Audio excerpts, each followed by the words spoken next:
going to open back out to the audience in a way. It's going to take a second question, but it kind of builds off that one. So I want to keep that momentum going. I know I saw loads of hands. I will come to most of you if I can. Looking for Adele Gray, please. Where's Adele? Yes, please. Yes, there.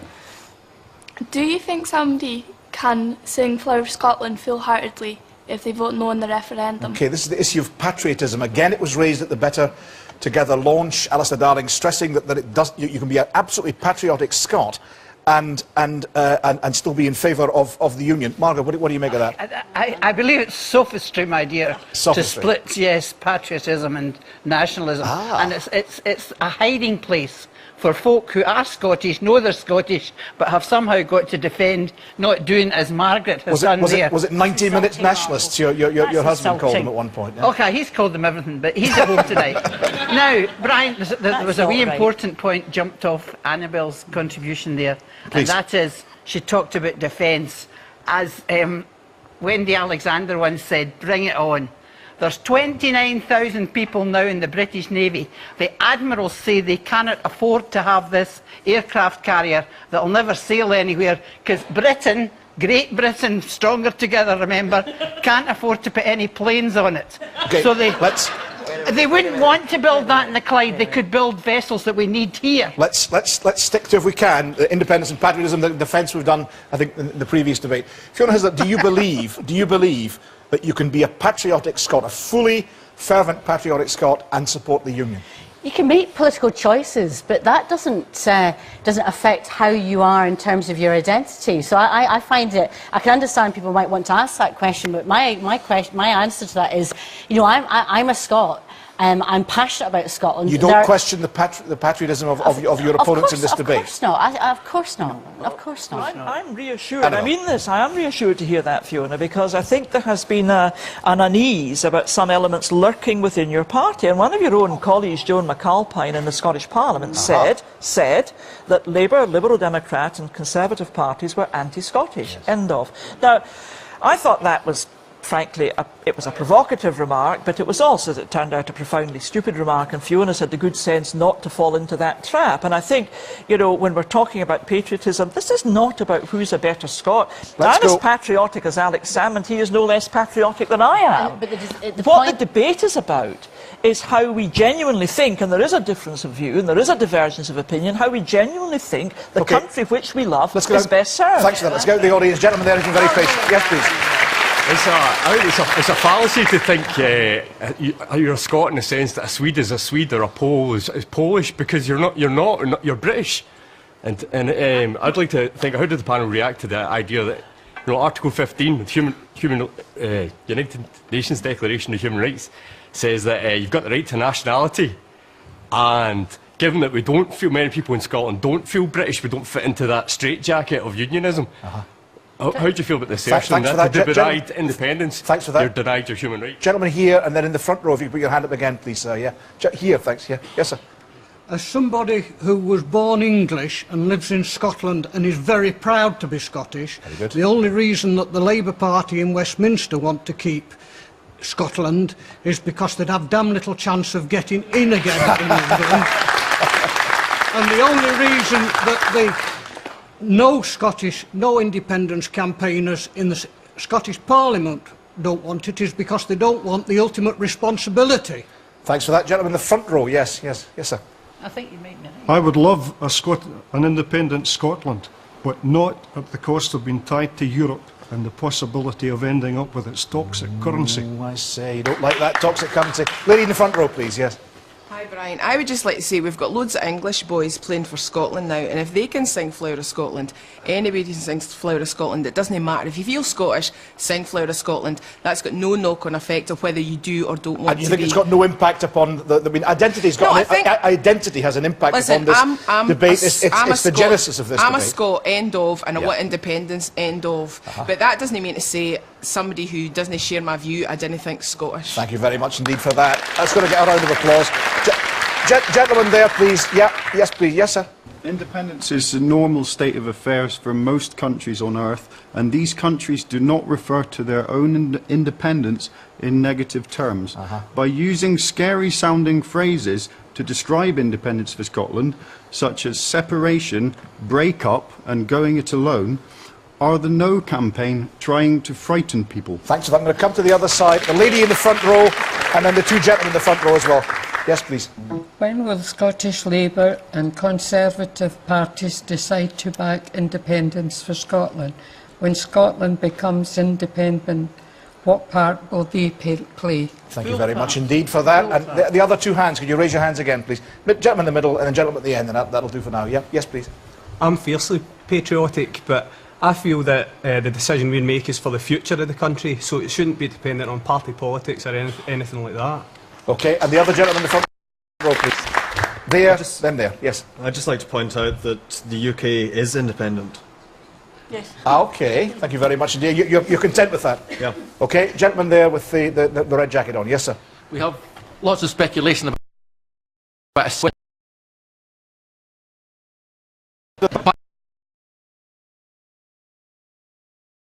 make it as whether we are part of the EU. A third question on Europe as well. Annabel Goldie, on what you've heard.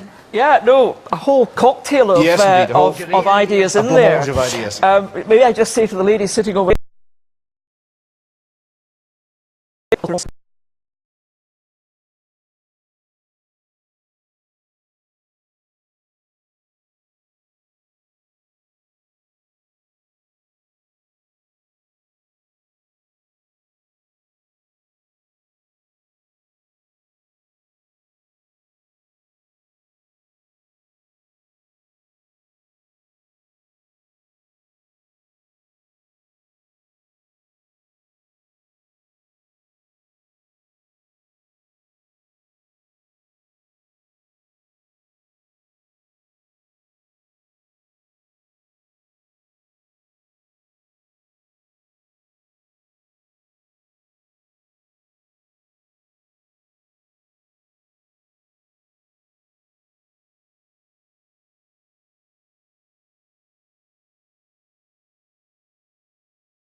being offered by those who support the union. Can you clarify what those would be and when they would arrive? Well, you see, the reason why, Brian, I question that is that I think there is a debate to be had about devolution. And as we've always said, it's a process, not an end in itself, you know, that it will keep developing. But how's that process going? I mean, if there are more powers to come, what are they and when do they come? Well, that's a conversation we need to have. I think you need to be very clear. Well, could we have it now? What are they and when will they come? What are they and when will they come? Brian, let me make my case. Please. No, let me make the case, because it's a very important point that needs to be made as we go into this, that there is a very distinct difference between how we stay in the partnership and how we develop that relationship and whether or not we leave it. Now, if you want to leave it, that's a very credible argument. Put that argument. But if you want to stay, then we argue about how we develop devolution. Don't confuse the two, because they're very different journeys. You don't think you have to publish details on that in advance of the referendum? Well, let's see how the debate goes. I've got my own views. I'll argue very strongly for the development of devolution. I think there's a whole debate about the governance of Scotland. I don't want to just give powers to more politicians in Parliament. I want to give powers to the people of Scotland. That's the debate I want to have. Margot. You first of all decide what it is you would like to do through the Scottish Parliament. Once you've decided what you'd like to do, you decide where you get the money from. And believe you me, you cannot tackle poverty, you cannot tackle the inequalities we've got in Scotland if you leave defence and if you leave foreign affairs and the economy with London. And that always seems to be the case.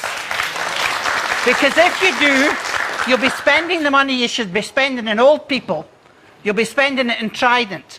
You'll be spending it in great big aircraft carriers. So there's fundamental decisions to be made. But first of all, decide what you want to do from a Scottish basis.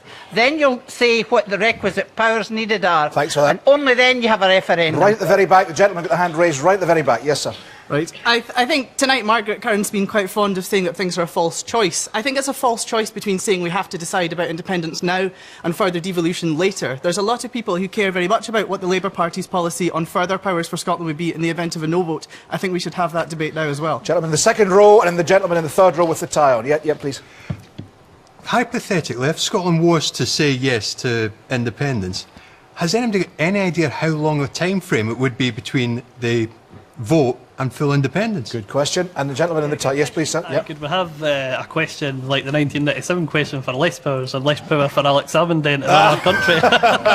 What, a question perhaps on the abolition of the Parliament? Would you be in favour of that? Yeah, that would be. What a costly operation.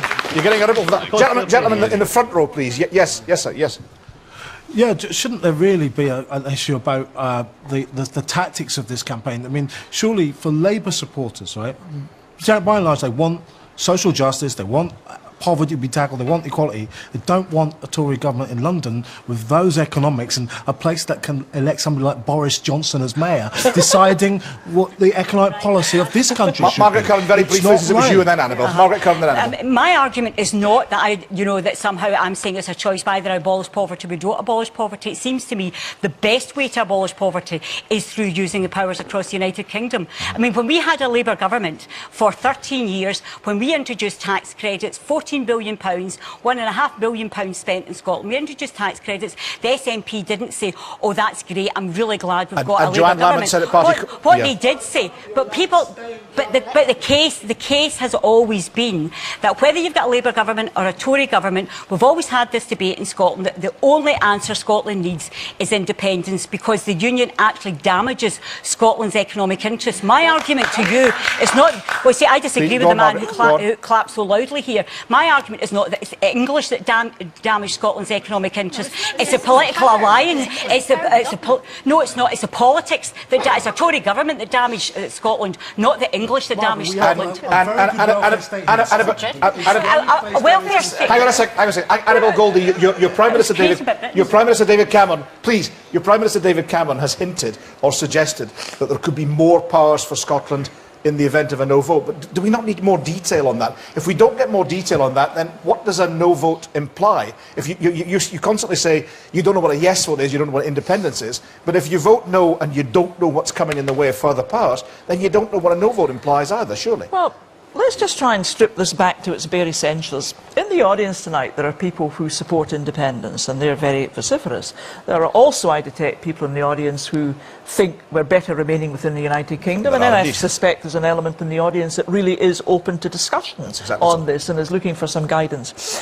At the moment, we're in the United Kingdom. The person that wants to change that and have independence is Alex Salmond. Now, that's a perfectly fair proposition. I don't agree with it, but he's entitled to make that argument. So he should put that as a straight question? question? So he should put that question, because you do need a referendum to go from where we are now to independence. I see. You do not need a referendum to change, develop, increase, improve, alter the powers of devolution. We've just done it. We've just passed a Second Scotland Act with very far-reaching powers. But given that the referendum is underway and the Prime Minister himself has suggested there could be further powers, should you not specify now what those are rather than leaving it vague? Because I think the dilemma in doing that, and it goes back to this gentleman's question, I think, about ballot paper and referendum and how many questions you have. The dilemma is, and it's already emerging tonight, Brian, people have a variety of views about whether we have 2 questions, 3 questions or 10 questions. I'll come to that in a second. And that is the problem. We need clarity. Brian, may I just conclude? Yes, please. Yes, we need clarity. I may disagree with the objective of independence. I do not disagree with a clear question being put to Scotland as to whether it wants that or not. But a clear, single question. Gentlemen in the front row, please, and then the lady over there in the front row. Yep. Yes, sir. I think that when it comes to hints and suggestions from our Prime Minister, David Cameron, we must bear in mind that this is the man that made a cast-iron guarantee a few years back that we'd have a referendum on Europe. We still haven't had it. Is he to be trusted? I think not. Thank you very much. Lady in the front row, please. Yes, yes, please. Are the Unionist leadership afraid to let the people speak on this question of further devolution because they know the result would seriously undermine their ability to dictate the terms of any further measure of devolution? Why not put that power into the hands of the people? Thanks for that. Thank you very much. Gentlemen here, please. Yeah. Go. I've heard a lot of people saying that further devolution or localisation of power to Scotland is a sort of right that we should be able to have in the referendum. But I disagree with that. I think that you have the right of self-determination in the UN to determine which country you're in. Yes. But localisation of power should be a matter for the UK government. Thank you very much. Can I come? Just please. Fiona Hislop has been waiting. I'll come to you a second. 2 points. Yes. 2 points. It's not the first time that a Tory Prime Minister said, vote no and we'll give you more powers later. And what happened? We didn't get powers and we didn't get the Scottish power for 20 odd years. So learn the lessons of history. And the second point, this is about democracy. I want to see an independent Scotland. I will vote yes. I am part of the yes campaign. But I recognise that there are a large number of people in Scotland who might not want to have all those powers but might want other powers. Now that position has not been reflected by any political leadership. Civic Scotland, SUC, SUB are arguing that position. Fiona, you can argue that. If you want a mandate for independence, you put yes or no on independence, that then mandates your government to negotiate for independence. But if it's more powers or Devo Max, that's not in your hands. That's in the hands of the UK government. It mandates no one if you put that on the ballot paper. No one at all. But we have to reflect in this debate, there are a large number of people who we have yet to convince, and I want to convince them to vote yes in that referendum for independence. Isn't Alistair Darling right? You only want a second question on the ballot paper because you think it's going to be no to the first. Well, can I just say, the people who don't... Not at all. It's a backup. I am absolutely confident that we can get a yes vote in that referendum in 2 years' time. Well, why don't you put that as a straight question, yes or no? Why toy with the second question? Because I've recognised, and this is about democracy, it's not about party, it's not about party issues. We've got 21,000 responses to go through to the consultation that's currently taking place. And I think that's 10 times more than the rest of the United Kingdom's consultation. We've got to respect the right in this debate. I'm not closing off that door. The people who are closing off the door are those that are saying we shouldn't engage with people who have a different point of view. And I think we have to respect people that they have that right to express. The First Minister yesterday quoted from Exodus. He said, "Let my people go." He did not say, "Let my people have a multi-option referendum so that they can determine their relationship with Egypt." It was a straightforward question that he was putting. Well, I want to see a yes vote for independence, but let's respect the right of people to have the alternative if they want that. But let's see the results of the consultation first. Annabel Goldie, Margaret Curran. The First Minister's a man of no small self-importance, and when he